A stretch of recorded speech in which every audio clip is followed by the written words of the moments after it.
The cold November air bit at my face as I stood on the porch of the house I had built with my own 2 hands. My knuckles hovered just inches from the door, suddenly hesitant. Why was I nervous? This was the home I'd constructed board by board, nail by nail. The place where my son had grown up. But something felt wrong tonight. The laughter inside seemed to mock me before I'd even knocked. Have you ever felt like a stranger in a place that should feel like home? Have you ever looked into the eyes of someone you love and seen nothing but cold indifference staring back? When I finally rapped on the door, the lively conversation inside fell silent. Footsteps approached, and the door opened just halfway. My daughter-in-law Melissa stood there, leaning against the door frame like a bouncer at an exclusive club. "Tom," she said, her smile tight and rehearsed. "You weren't supposed to come this year." I blinked, confusion washing over me. "Your message said 5 o'clock dinner." She tilted her head, that practiced smile never reaching her eyes. "Oh, I must have… Well, it's just that we're full. The table's full. There's no place for you here tonight." The words hit me like a physical blow. There's no place for you here. 5 simple words that severed 30 years of fatherhood in an instant. Behind her, my son Peter moved about the dining room, pouring wine for guests in crisp button-down shirts and designer dresses. He didn't even turn to acknowledge me. His laughter floated through the doorway, carefree and easy. "I packed you something to take home," Melissa said, gesturing behind her. One of the guests, a stranger in my son's house, handed her a plastic container of leftovers. She set it on the porch railing like an afterthought, like a tip for an unwanted delivery driver. I stood there, a lump forming in my throat that I refused to acknowledge. "Happy Thanksgiving," I managed to say quietly. Then I turned and walked away, the cold air suddenly much colder than before. I didn't drive home immediately. Instead, I sat in my truck across the street, watching the warm glow of the windows. From this angle, I could see directly into the dining room. Peter raised his glass in a toast. Melissa kissed his cheek. They looked like a magazine cover, the picture-perfect family I had always dreamed of having. Then someone laughed. That kind of laugh that makes you feel small, even when you can't hear the words. I turned the key and drove away from the house I had built. Would you walk away if the people you loved most made it clear you weren't welcome? Or would you fight to reclaim your place? My apartment felt hollow when I finally entered it that night. The lights hummed, the fridge clicked, the clock ticked. All the ordinary sounds of a man living alone with his memories and regrets. I set the plastic container on the counter and stared at it for a long time. When I finally opened it, I found dry turkey, mashed potatoes with a thumbprint dent, and no gravy. "Scraps," I whispered to the empty room. It wasn't the food that broke something inside me. It was what it represented, the thoughtlessness, the disregard, the casual cruelty of it all. I sat down at my small kitchen table and stared at the wall, letting the silence work through me. Something shifted in my chest that night. That old ache I'd been carrying for years hardened into something else. For the first time in a long time, I didn't feel sad. I felt awake. If you've ever been taken for granted by the people who should value you most, you understand that moment when sadness transforms into clarity. That moment when you finally see the truth that's been in front of you all along. By morning, as the November sun crept through my blinds, the sadness had burned off like fog. In its place was a determination I hadn't felt since my contracting days, when I'd face impossible projects with nothing but my toolbox and my will. I walked to my closet and pulled out an old binder, a habit from decades of running my own business. Every dollar I'd ever lent, every check I'd written for Peter and Melissa, I'd logged it all. As I flipped through the pages, the story became clearer with each entry.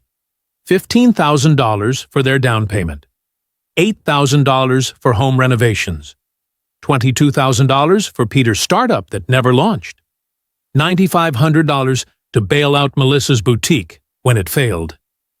$74,000 in total. Every cent given with the hope they'd recognize it for what it was: love. I turned to the back of the binder, where the last page remained blank. With a steady hand, I wrote one sentence across it. Love without respect becomes debt. Then I reached for the phone and dialed a number I hadn't used in years. If this story speaks to you, if you've ever had to choose between keeping the peace and keeping your dignity, hit that like button and subscribe to hear what happens next in this father's journey to reclaim not just his property, but his self-respect. What would you do if you discovered that the family you sacrificed everything for was taking advantage of you? Would you continue to give, or would you finally draw the line? Stay with me to discover how this father found the strength to stand up for himself, and the unexpected consequences that followed. This isn't just a story about family betrayal. It's about the courage it takes to value yourself when others won't. The morning after Thanksgiving brought a strange clarity. I moved through my apartment with purpose, the kind that only comes after a night when everything changes. The plastic container sat untouched on my counter, a monument to disrespect that I couldn't bring myself to throw away just yet. My first call that morning wasn't to Peter or Melissa. It wasn't to friends for sympathy or family for support. It was to David Norris, my attorney from back when I ran my contracting business. "Tom Lawson," I said, when his receptionist answered. "I need to speak with David." 20 minutes later, his gruff voice came through the line. "Tom? Haven't heard from you in what, 5 years?" "About that," I replied. "I need to meet. Today, if possible." There was a pause. "Must be important if you're calling day after Thanksgiving." "It is. Come by at 2. Office is still on Madison." Before heading to David's office, I pulled out every financial document related to Peter and Melissa. Bank statements, canceled checks, loan agreements, some signed, others just verbal promises backed by a father's trust. I'd always been meticulous with paperwork, a habit from decades of construction contracts. Now that attention to detail would serve a different purpose. David's office hadn't changed. Still the same leather chairs, law books lining the walls, and the faint smell of coffee that permeated everything. He stood when I entered, his handshake firm despite the gray hair that hadn't been there 5 years ago. "So," he said after we sat down, "what brings you in with such urgency?" I placed the binder on his desk. "I want to discuss property rights, tenancy laws, and what happens when someone lives in your house without paying rent." He leaned back, eyes narrowing slightly. "We're not talking about strangers, are you?" "No," I said. "We're talking about my son." For the next hour, I laid it all out. How I'd built the house on Oakview Drive with my own hands. How Peter and Melissa had moved in temporarily after their wedding 3 years ago. And how that temporary arrangement had somehow become permanent, without any formal agreement. "The deed is still in your name?" David asked, flipping through property records. "Yes. I never signed anything transferring ownership." "And rent?" "They've never paid a dime. Not for the mortgage, not for taxes, not for maintenance. I've covered it all." David nodded slowly. "What about these other payments?" He gestured to the binder. "Loans," I said, "for their down payment on a house they never bought." For Peter's business venture that failed before it started. For Melissa's boutique that closed after 8 months. None of it was ever repaid. And now? I told him about Thanksgiving night. The door half opened, the table with no place for me, the container of scraps. When I finished, David's expression had hardened. "So what do you want to do, Tom?" "I want what's mine," I said simply. "My house, my money, my dignity." He nodded. "Let's start with the house. We'll draw up a formal eviction notice. 30 days is standard. As for the loans, we'll need to document everything and submit a demand letter." As we worked through the details, a strange feeling settled over me. Not anger or sadness, but a calm determination that felt foreign, yet right. By the time I left David's office, the early winter darkness had fallen. I drove home with a plan forming, step by step, like I was laying out a blueprint for a new construction project. But this wasn't about building something new. This was about reclaiming what was already mine. Back at my apartment, I booted up my old laptop and created a folder, Oak View Recovery. Inside, I organized subfolders for property documents, loan records, and communications. Everything in its place, methodical and orderly. The way I'd always approached problems. As I sorted through papers, my phone rang. Peter's name flashed on the screen. I let it go to voicemail. A text followed. "Dad, call me back. Mom's birthday is coming up. We should visit her grave together." I stared at the message. Helen had been gone for 5 years. In all that time, Peter had visited her grave exactly twice, both times with me arranging it, reminding him, driving him there. Now he was using her memory as a bridge. I set the phone down without replying. That night, I dreamed of Helen. Not the Helen of her final days, thin and pale in a hospital bed, but the Helen of our early years, laughing on the porch of our first apartment. Paint in her hair as we fixed up that old place together. "Don't let them take advantage of your kindness," she said in the dream. "You taught Peter better than that." I woke before dawn, her words echoing. Had I taught him better? Or had I taught him that my love was unconditional, without boundaries or consequences? The next day, Saturday, I drove to the bank where I'd kept my accounts for 30 years. Martha, the manager who'd known me since she was a teller fresh out of college, greeted me with concern. "Tom, everything all right? You don't usually come in on weekends." "I need to check something, Martha. Can you pull my retirement account activity for the past year?"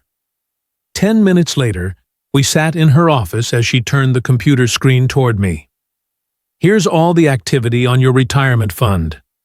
Nothing unusual that I can see." I scanned the transactions, relief beginning to wash over me. Then I saw it. A withdrawal of $27,000 from 3 months ago. "I didn't authorize that," I said, pointing to the screen. Martha's expression changed. "Let me pull the authorization form." When she returned, she placed a document in front of me.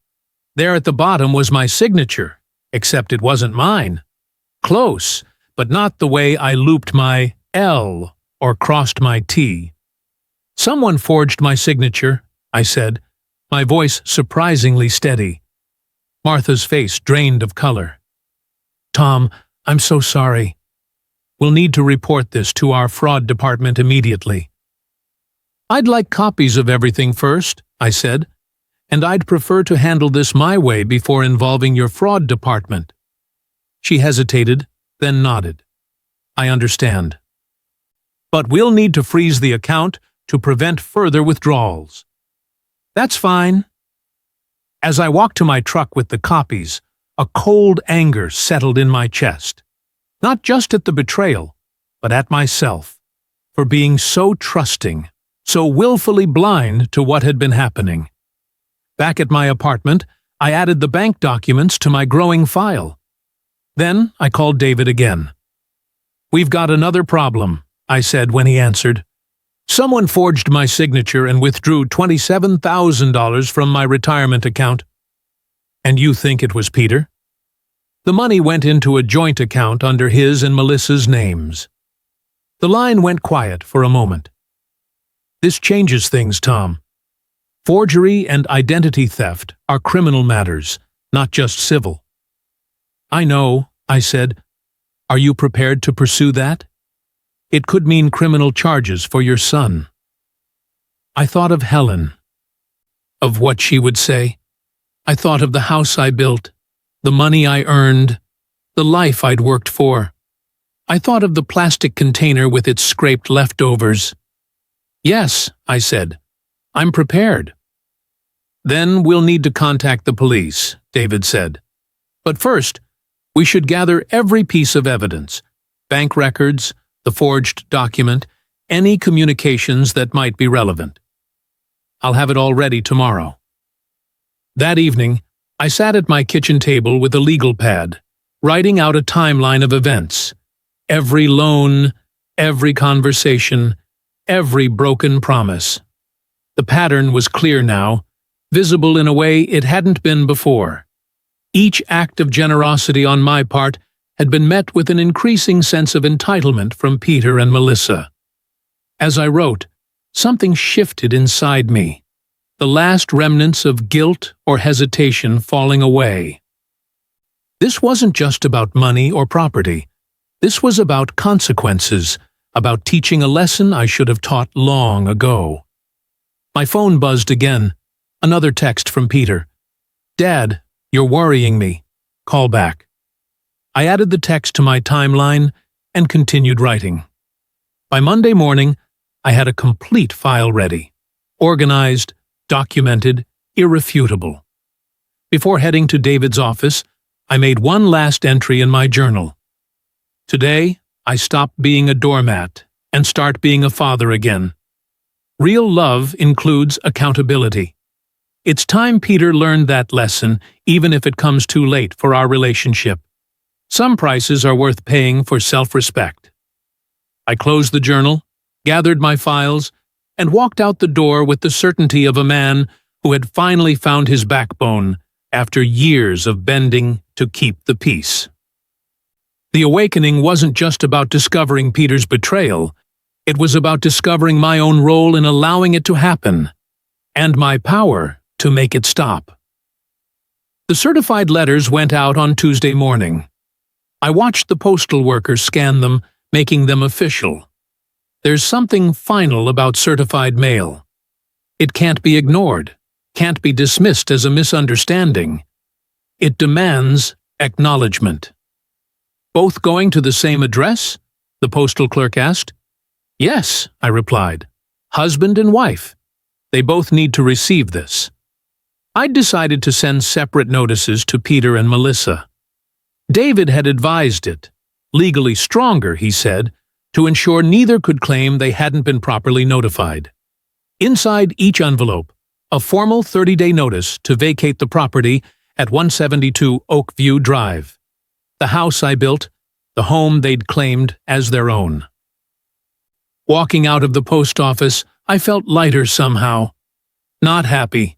There was no joy in this, but unburdened. I'd carried the weight of their disrespect for too long. That afternoon, I met with Detective Rivera at the police station. She was younger than I expected, but her eyes held the sharp focus of someone who'd seen every kind of deception. "Mr. Lawson," she said, gesturing to the chair across from her desk, "I understand you want to report identity theft?" "Yes, and fraud." I placed my file on her desk. "My son forged my signature to withdraw money from my retirement account." She opened the file, her expression neutral as she examined the documents. "You have the original withdrawal form?" "Copies. The bank has the originals." "And you're certain you didn't authorize this?" "Absolutely certain." She looked up at me. "You understand we'll need to investigate your son if we pursue this." I do. And you're prepared for that? I met her gaze steadily. Detective, I worked construction for 40 years, built homes from the ground up, never took shortcuts, never compromised on foundations, because when you do, everything falls apart, eventually. I tapped the file. This is my foundation now, and yes, I'm prepared. She nodded once. We'll need statements from your bank, your attorney, and possibly your accountant. And I'll need to ask you some difficult questions. I expected nothing less. For the next 2 hours, I answered everything she asked. When I'd last accessed my retirement account, who had knowledge of it, whether I'd ever given Peter permission to handle my finances. No detail was too small, no question too personal. When we finished, Detective Rivera closed her notebook. Mr. Lawson, we have enough here to open an investigation. I can't promise how long it will take, but we'll be thorough. Thank you, I said. That's all I ask. As I was leaving, she added, One more thing. Have you told your son you're filing these charges? Not yet. He'll know soon enough. She nodded. Just be prepared. Cases like this between family members tend to get messy. She had no idea how right she was. The call came at 7:13 that evening.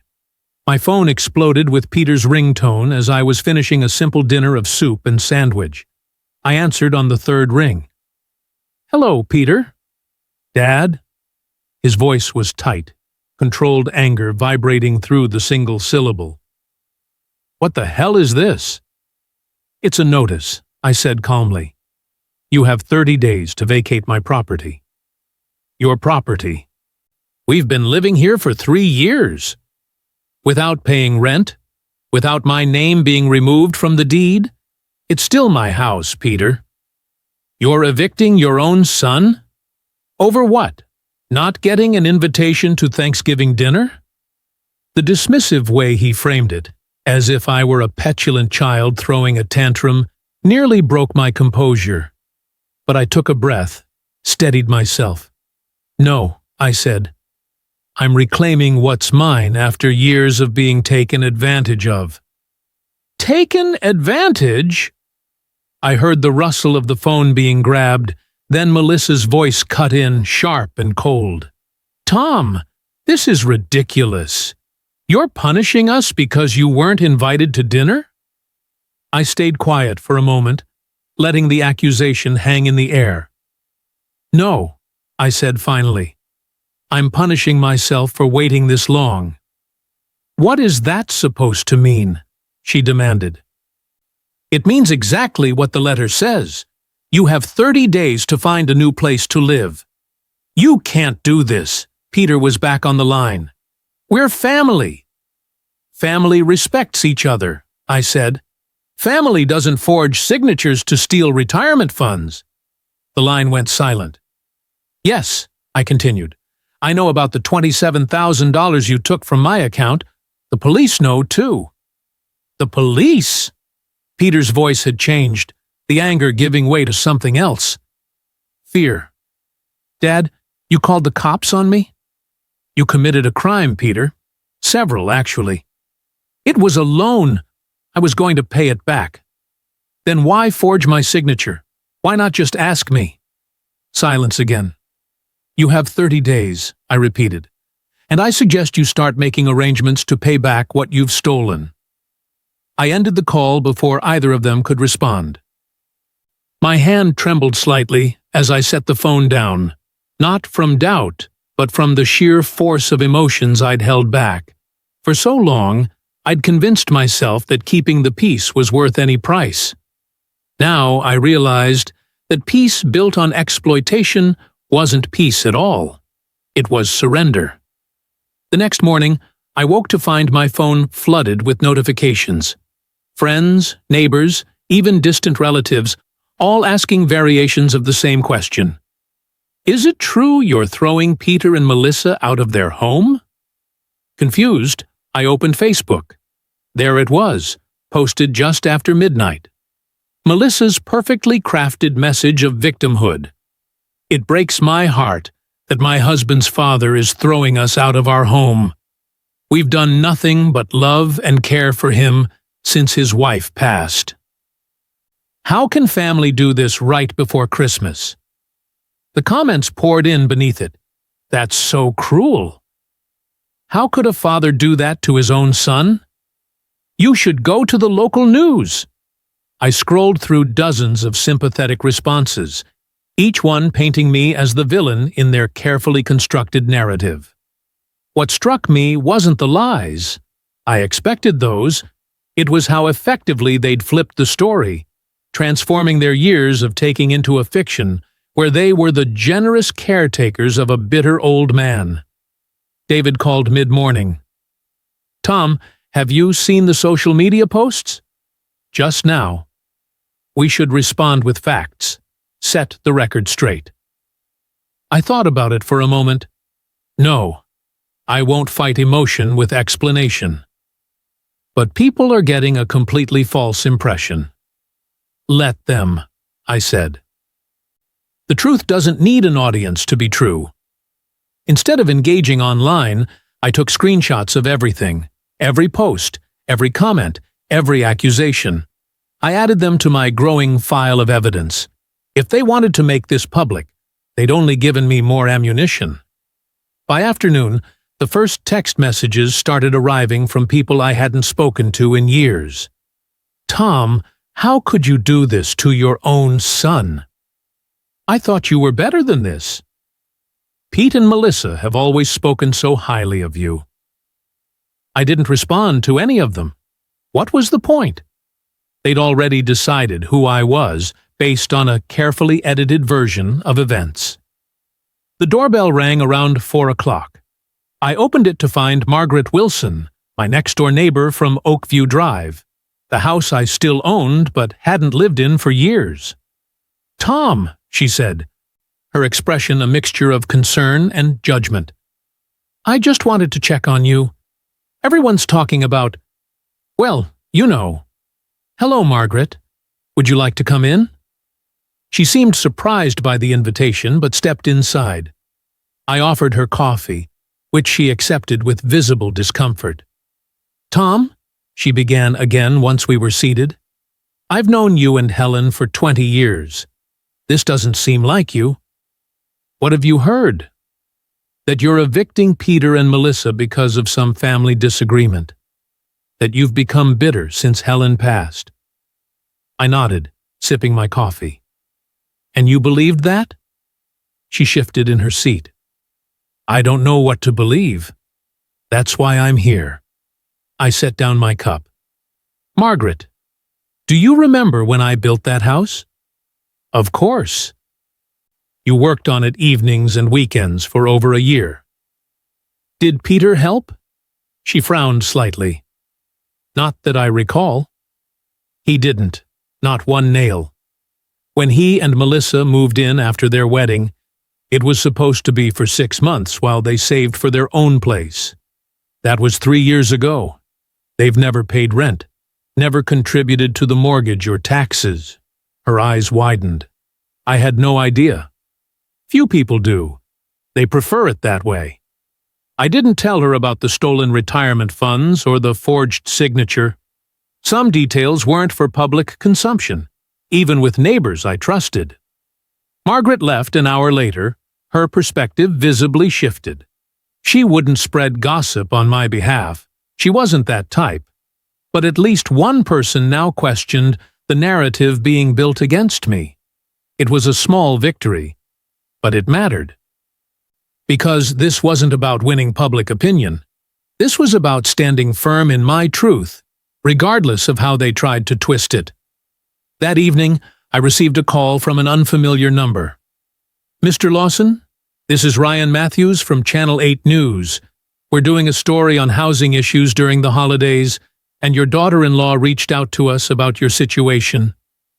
So they'd gone to the media, just as the Facebook commenters had suggested.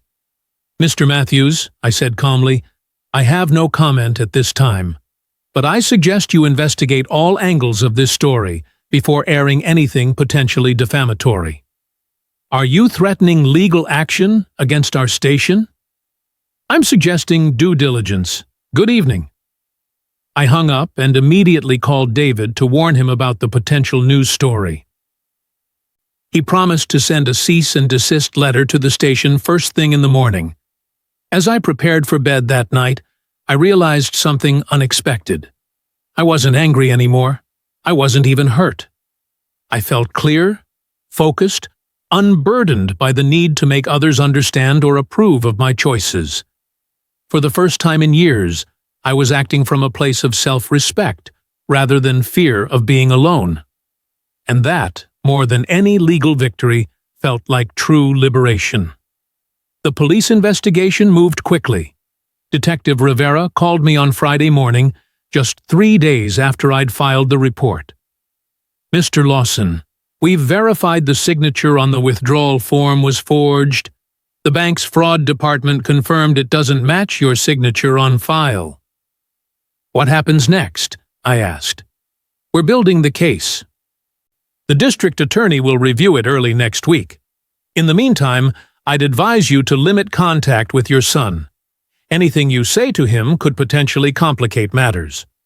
I agreed, though limiting contact wasn't difficult. Peter hadn't attempted to reach me since our phone conversation about the eviction notice. What I didn't expect was the knock on my door Saturday morning. No call, no warning, just the heavy pounding that vibrated through my small apartment. Dad, open up. We need to talk. Peter's voice, angry and demanding, echoed through the hallway. I took a deep breath, steadied myself, and opened the door. He stood there, unshaven, his face flushed with anger or alcohol, possibly both. What are you doing? He demanded, pushing past me into the apartment. The police came to our house yesterday. They asked Melissa questions about bank accounts. I closed the door calmly. I filed charges for identity theft and fraud. It's money, Dad. Just money? You would send your own son to jail over money? I studied him. This grown man who looked so much like me, but had become someone I barely recognized.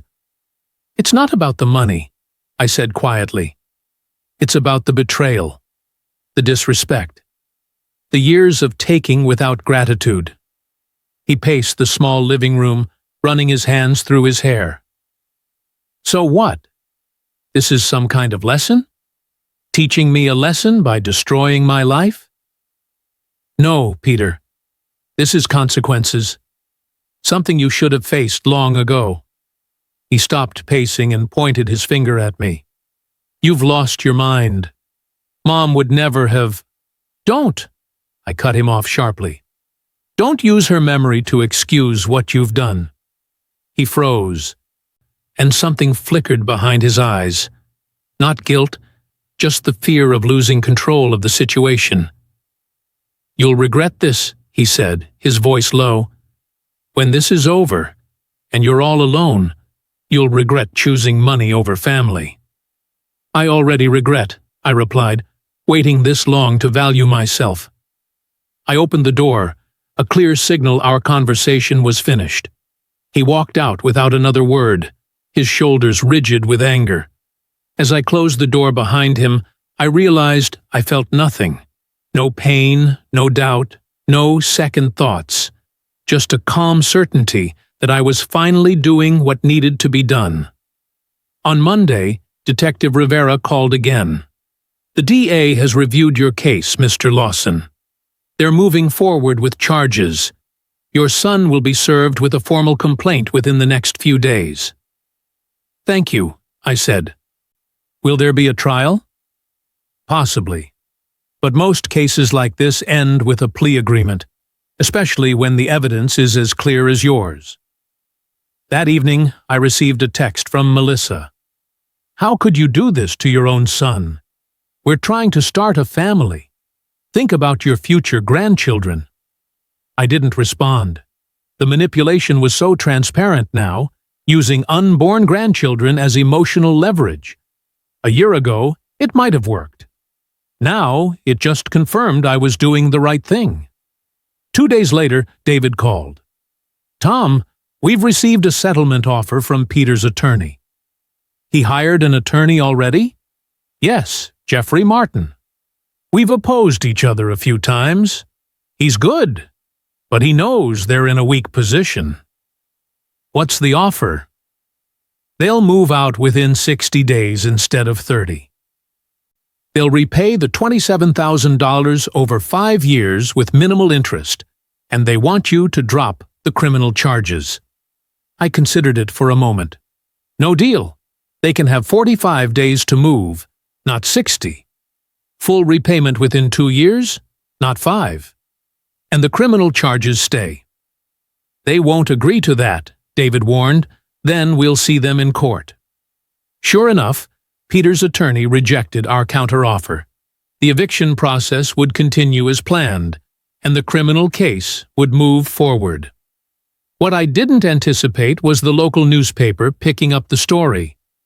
A reporter called me for comment on what they were framing as family eviction drama during holiday season. "No comment," I told him. "Mr. Lawson, your son claims you've become bitter and isolated since your wife's passing. That this is all a misunderstanding about a family dinner. Did he mention the forged signature? The stolen retirement funds?" The line went quiet for a moment. "No, he didn't." "Then perhaps you should ask him about that before printing your story." The article never ran. Apparently, when confronted with questions about the fraud allegations, Peter and Melissa decided they preferred privacy after all. As December progressed, the temperature dropped and snow dusted the sidewalks. Christmas decorations appeared in windows all over town. I put nothing up in my apartment, not out of bitterness, but because the holiday had always been Helen's domain. Without her, it felt hollow to pretend. The court date for the eviction hearing was set for January 15th, just after the holiday season. The criminal case would take longer, months, possibly a year before it went to trial. I spent Christmas Day alone by choice. Several neighbors invited me to join their celebrations, but I declined politely. Instead, I drove to the cemetery where Helen was buried and sat by her grave for an hour, telling her everything. "I don't know if I'm doing the right thing," I confessed to the cold stone, "but I know I can't keep doing the wrong thing just to keep the peace." The week between Christmas and New Year's passed quietly. Then, 3 days into January, I received an unexpected call from Detective Rivera. "Mr. Lawson, I wanted to let you know that your son came to the station today. He's confessed to forging your signature and has agreed to a plea deal." I sat down slowly. "What kind of deal?" "Restitution of the full amount plus interest. 2 years probation. No jail time, but he'll have a felony record unless he completes all terms of the agreement." "I see. Are you satisfied with those terms, Mr. Lawson? The DA wanted to consult you before finalizing anything." Was I satisfied? I wasn't sure what I felt. "Yes," I finally said. "Those terms are acceptable." After hanging up, I sat in my armchair for a long time, staring out the window at the gray January sky. Peter had confessed. In some small way, he'd taken responsibility. It wasn't forgiveness, wasn't reconciliation, but it was something. The eviction hearing was brief and straightforward. Peter sat across the aisle with his attorney. Melissa wasn't present. The judge reviewed the documents silently before speaking. The property deed shows sole ownership under Thomas Lawson. There is no rental agreement or lease. The court grants the eviction as requested. Defendants have until February 1st to vacate the premises. As we walked out of the courtroom, I caught Peter's eye for a moment. His shoulders were slumped, the fight gone from his body. He looked away first. I felt no triumph, no satisfaction, just the quiet relief of justice served. David clapped me on the shoulder as we left the courthouse. You won, Tom, on all fronts. It doesn't feel like winning, I admitted. It rarely does in family matters, but you stood up for yourself, and that counts for something. A week later, my phone rang with a number I didn't recognize. Mr. Lawson, this is Officer Chen from the police department. I'm at your property on Oakview Drive. The occupants appear to have moved out, but they've left some damage. You might want to come take a look. I drove to the house immediately. Officer Chen was waiting in the driveway. They left yesterday according to the neighbors, he explained as we walked to the door. Someone reported hearing glass breaking, so we did a wellness check. Inside, the house was mostly empty, but several windows had been broken, holes punched in walls, and graffiti sprayed across the living room. Happy now, Dad? I surveyed the damage calmly. Thank you for calling me, officer. Do you want to file a report for vandalism? I considered it, then shook my head. No, I'll handle the repairs. After he left, I walked through each room slowly. The house I'd built with such care had been deliberately damaged out of spite. Yet somehow, the destruction didn't touch me the way it was intended to. Because houses can be repaired. Walls can be patched. Windows can be replaced. What can't be repaired so easily is trust once it's broken, or respect once it's been trampled, or love once it's been exploited. As I stood in the empty living room, I realized this chapter was finally closing. The legal battles were over. The house was mine again. Justice, in its cold, imperfect way, had been served. Now came the harder part, moving forward, rebuilding, finding purpose in the years ahead, and doing it alone. February arrived with bitter winds and relentless snow. I spent weekends at the Oakview house, repairing the damage Peter and Melissa had left behind. Each broken window replaced, each hole in the wall patched and painted, each hateful word scrubbed away. It became a form of therapy. Working with my hands had always been my refuge. The rhythmic swing of a hammer, the precise cut of a saw, the smooth glide of a paintbrush.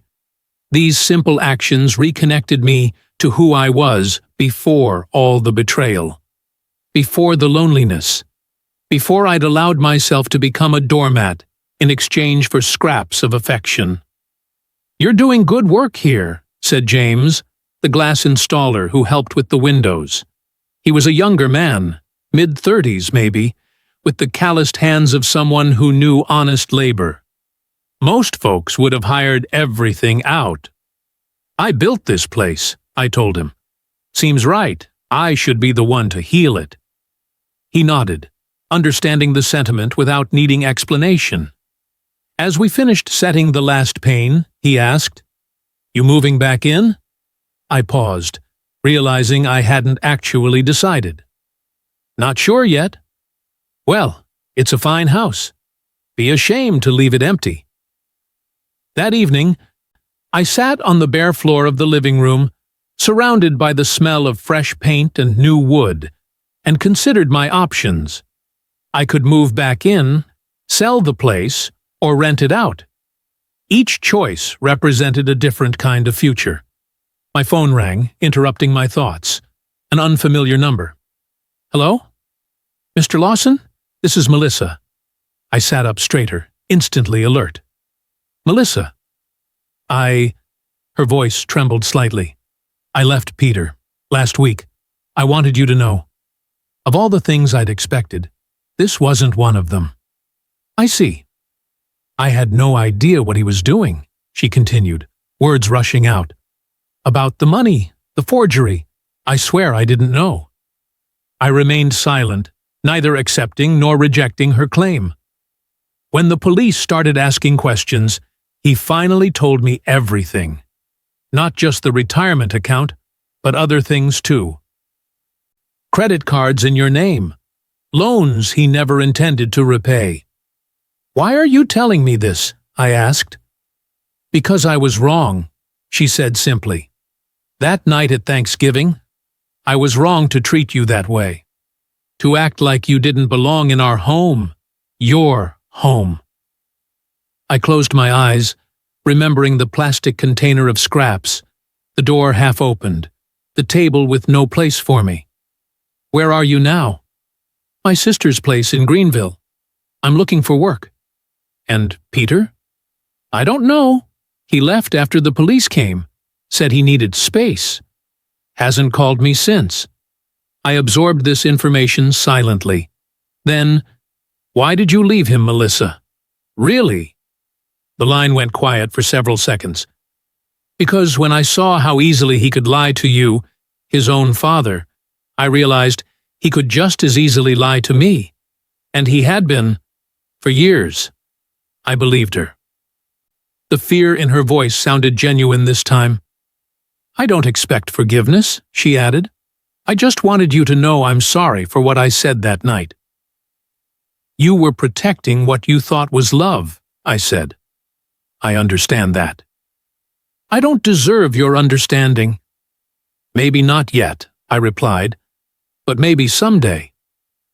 After we hung up, I sat in the empty house for a long time, processing the conversation. Melissa's apology didn't erase what had happened, but it shifted something inside me, loosened a knot of resentment I hadn't realized was still there. March came with the first hints of spring. I'd decided to rent out the Oakview house, not ready to move back in, but not willing to sell it either.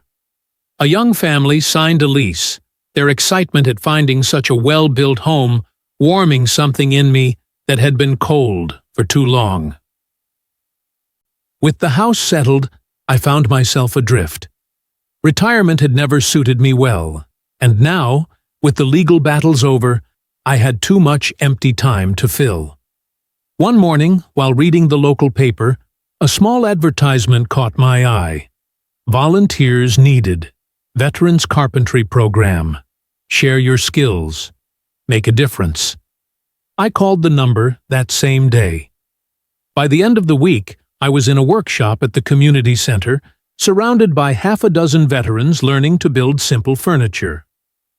Most of these guys need structure more than they need charity, explained Frank, the program coordinator and a Vietnam vet himself. Giving them skills, purpose, that's what helps them reintegrate. The program met 3 times a week. I taught basics, how to measure twice and cut once, how to sand edges smooth, how to join pieces so they'd hold weight and time. Simple lessons I'd learned decades ago from my own father. The men varied in age, some barely past 20, fresh from Afghanistan or Iraq, others older Vietnam vets who'd never quite found their footing in civilian life. What they shared was a need for purpose, for the satisfaction of creating something solid and useful. You've got a gift for teaching, Tom, Frank told me after I'd been volunteering for a month. These guys respond to you. I'm just showing them what I know, I shrugged. No, it's more than that. You're patient. You don't judge when they make mistakes. That matters to people who've been through what they have. I hadn't thought of it that way. In helping them heal, perhaps I was healing something in myself too. April brought rain showers and the first payment from Peter. A check for $500 arrived in an envelope with no return address. No note, no explanation, just my name written in his familiar scrawl. I added it to a new binder labeled Restitution, noting the date and amount. It wasn't much compared to what he owed, but it was a start. The second check came in May, this time with a short note. I'm sorry. I'm working. I'll pay it back slowly. I know it doesn't fix anything. P. I read the note several times, searching for manipulation or hidden agenda. But it seemed genuine in its simplicity. No excuses, no grand promises, just a plain acknowledgement of debt and a modest effort to make amends. Summer arrived with unexpected warmth. My life had found a new rhythm. Mornings at the carpentry program, afternoons working on small projects for myself or neighbors, evenings reading, or sometimes having dinner with friends I'd reconnected with. One evening in late July, my doorbell rang. When I opened it, I found a young woman with a hesitant smile. "Mr. Lawson? I'm Amanda Peters.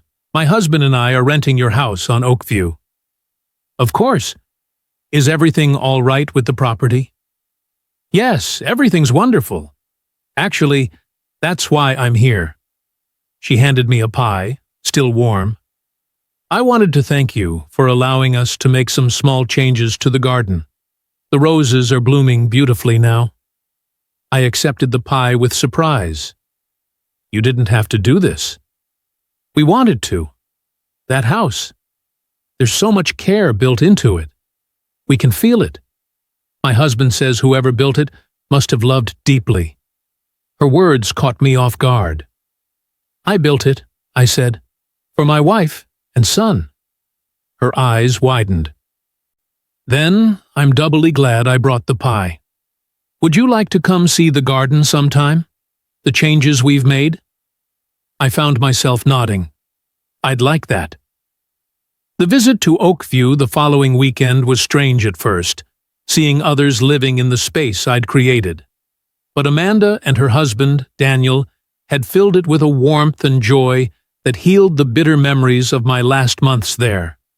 The roses Helen had planted years ago were thriving under Amanda's care. "I didn't know what kind they were," she admitted, "but they're beautiful." "Peace roses," I told her. "They were my wife's favorite." As summer faded into fall, I received more checks from Peter, each for $500, none with more than a brief note. I never responded directly, never acknowledged receiving them. This wasn't about rekindling a relationship, it was about accountability. Then, in early October, a different kind of message arrived, an email from Melissa. "Mr. Lawson, I've found a good job at a marketing firm in Greenville. I'm stable now, on my own. I've been thinking about last Thanksgiving, and how different things might have been. I don't expect a response, but I wanted you to know I think of you often, and hope you're well." I sat with that email for days before finally replying with a simple message. "I'm glad you're finding your way, Melissa. Take care of yourself." It wasn't forgiveness exactly, but it was acknowledgement of her effort, of her humanity beyond the role she'd played in my pain. As November approached, bringing with it the anniversary of that fateful Thanksgiving, I found myself thinking more about the journey of the past year. The betrayal had cut deep, but in its wake had come unexpected gifts, self-respect, new purpose, genuine connections with people who valued me for who I was, not what I could give them. My neighbor, Evelyn, a widow herself who lived across the hall, noticed my thoughtfulness one evening as we returned from a community event. "Penny for your thoughts, Tom. You've been quiet tonight." "Just thinking about how much can change in a year." She nodded knowingly. "Anniversary coming up?" "Of sorts. It's been almost a year since I learned some hard truths about my family." "And about yourself, I imagine." I looked at her with surprise. "Yes, exactly that. The hardest lessons often bring the most growth," she said. Then, with a gentle smile, "Why don't you join me for Thanksgiving dinner next week? Nothing fancy. Just good food and better company." The invitation touched something in me. I'd like that very much.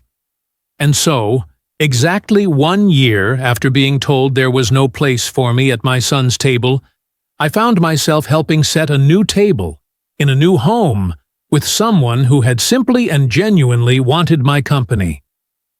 As Evelyn brought out the pie, she smiled.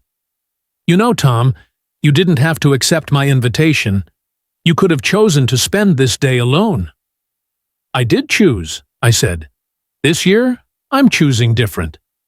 She laughed softly. Then here's to choosing. We clinked glasses, and for a moment, the house felt alive again with possibility. After dinner, I stepped onto Evelyn's small porch with my coffee. The November air was crisp, carrying the scent of wood smoke and fallen leaves. Stars pierced the darkness overhead, bright and clear in the cold night sky. I reached into my pocket and pulled out an item I'd carried with me for exactly 1 year. The plastic container Melissa had given me that Thanksgiving night. I'd kept it all this time, not out of sentiment, but as a reminder of how low I'd allowed myself to fall. Turning it over in my hands, I examined its cheap, scratched surface one last time. Then I walked to the trash bin by the curb and dropped it in. The container landed with a hollow thud. A small gesture, but it felt like closing a chapter. Evelyn joined me on the porch. "Everything all right?" "Better than all right," I replied. "I just let go of something I've been carrying too long." She didn't ask for details, just nodded with the understanding that comes from living through her own losses and recoveries. "Tom," she said after a moment, "may I ask you something personal?" "Of course." "Are you at peace with how things ended with your son?" I considered her question carefully. Was I at peace? Not entirely. There was still an ache where that relationship should have been.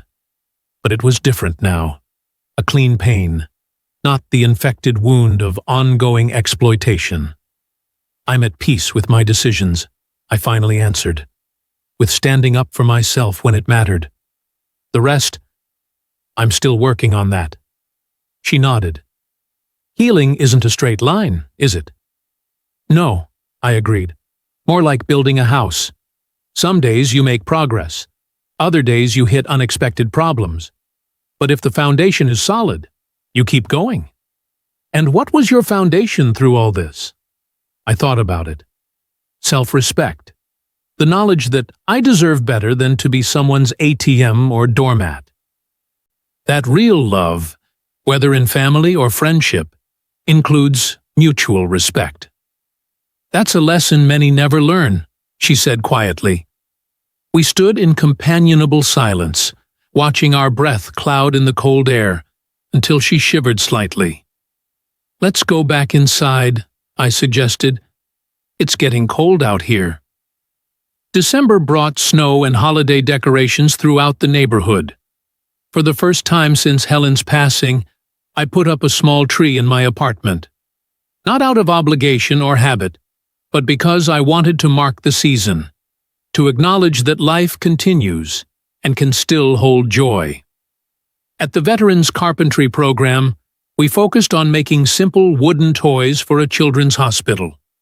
The men threw themselves into the project, their hands, some still battling tremors or stiffness from old injuries, carefully sanding each edge smooth, making sure no child would get a splinter from their gift. "You've changed this place, Tom," Frank told me as we watched the veterans work. "Attendance is up 40% since you started teaching." "They changed me too," I admitted. "How so?" "They reminded me that everyone's fighting some battle you can't see. My son, maybe he was fighting something I never understood." Frank nodded. "Doesn't excuse what he did." "No," I agreed, "but it helps me make sense of it." A week before Christmas, I received another envelope from Peter. Inside was the usual $500 check, but this time with a different note. I found a steady job with a construction company. The owner was willing to give me a chance despite my record. Maybe I inherited something from you after all. Still sorry. Still trying to make it right. P. For the first time, I felt something shift. Not forgiveness, exactly, but a softening. He was trying. In small, imperfect ways, he was trying. I decided to acknowledge it, sending a simple text to his number. "I received your note. The construction work suits you. Take care of yourself."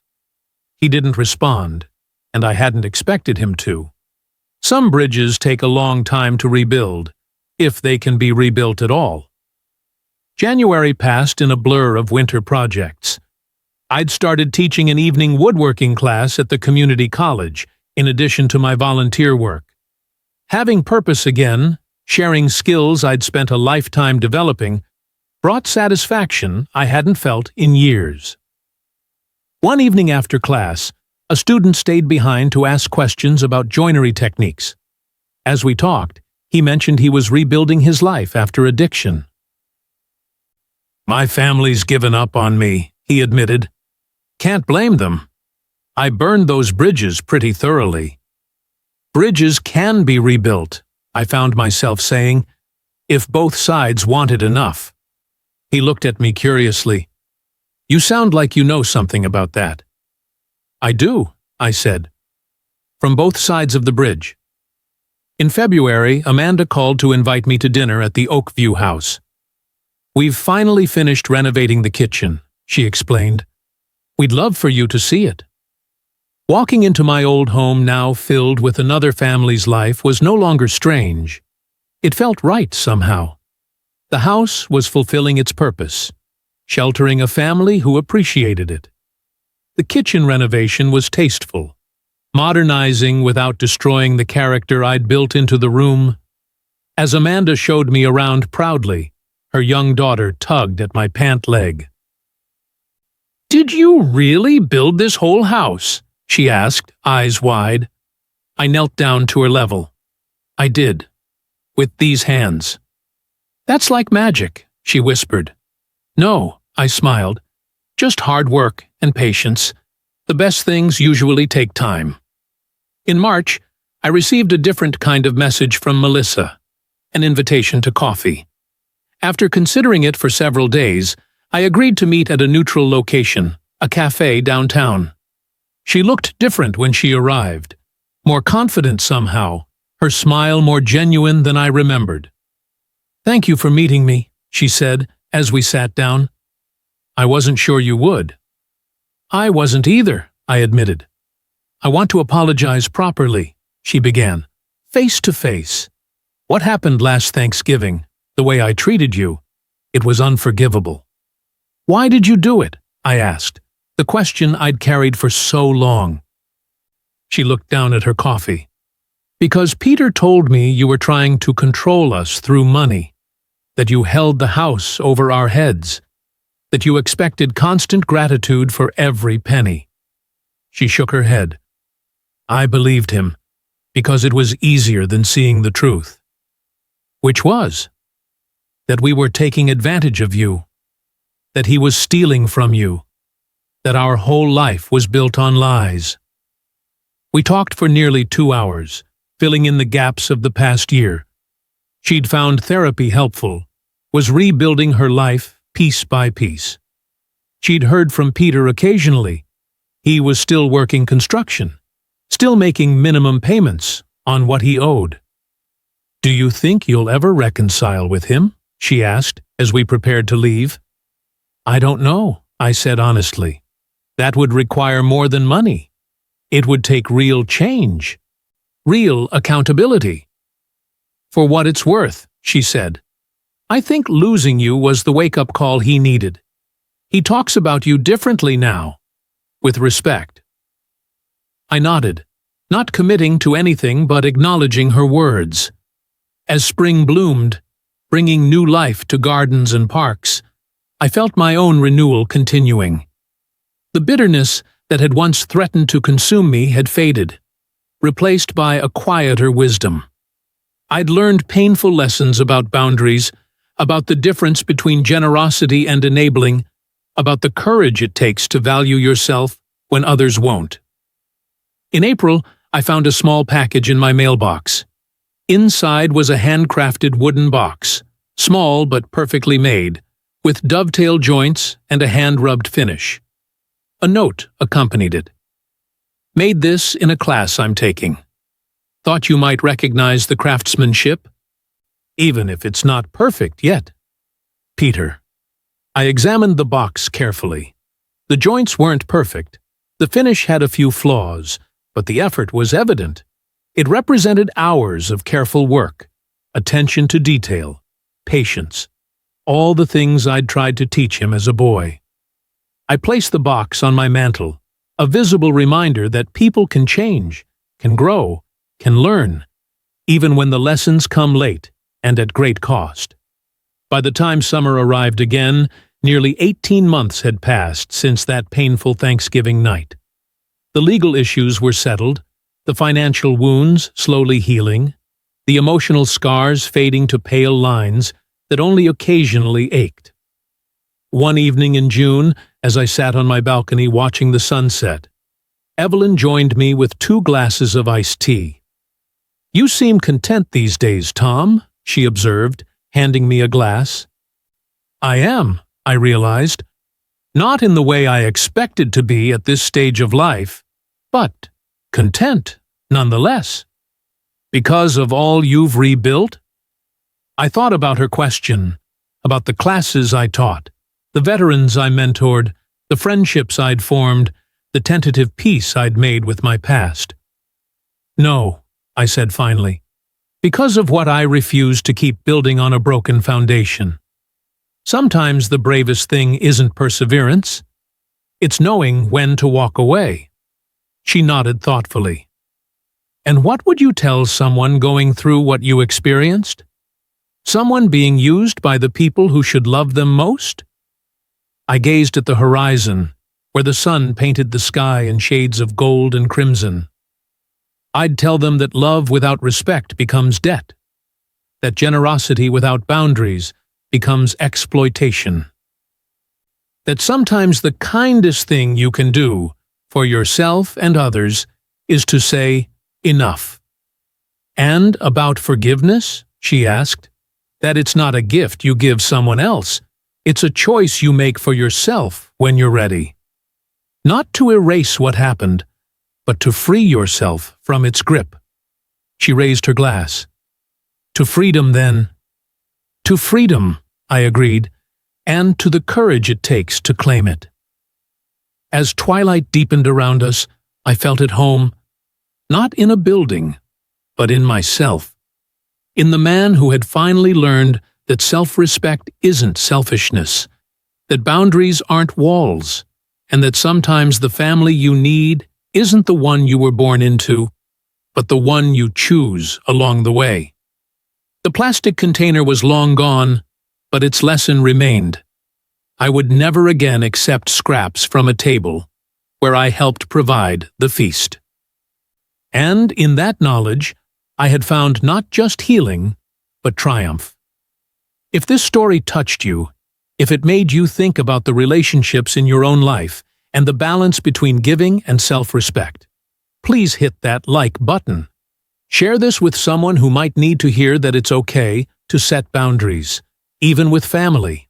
And subscribe to hear more stories of courage, growth, and finding peace after pain. Remember, sometimes the most important relationship to repair is the one with yourself.